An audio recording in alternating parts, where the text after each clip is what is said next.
There are many different techniques to make soil. The one that we are most fond of at Make Soil is what we call a thermophilic process.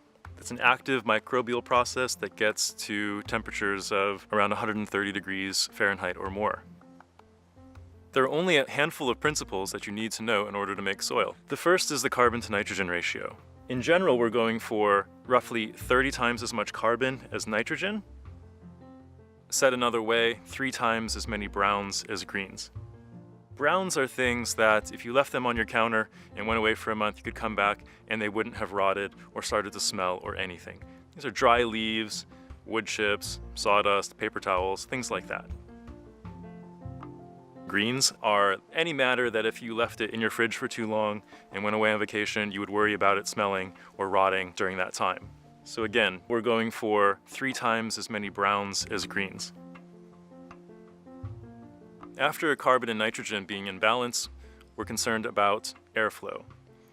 Too little airflow and everything gets stinky. You can see with this bin, 3 sides of it are made of this mesh. So airflow shouldn't be a problem, so long as we don't let the pile get too wet or too matted down. Some people are concerned that the contents could dry out. That won't be a problem because there'll be a layer of leaves or other high carbon matter surrounding the core where the soil making is actively happening. After airflow, we care about moisture.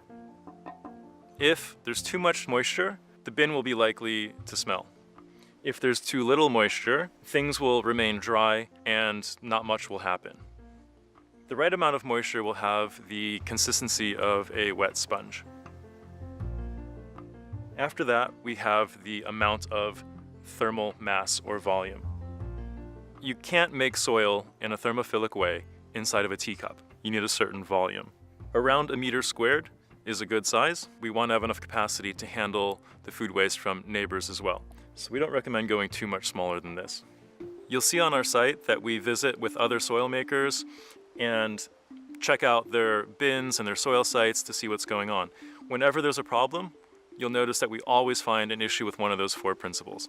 There's not enough airflow or too much moisture or not enough thermal mass or something like that. We're always going back to those 4 principles of soil making.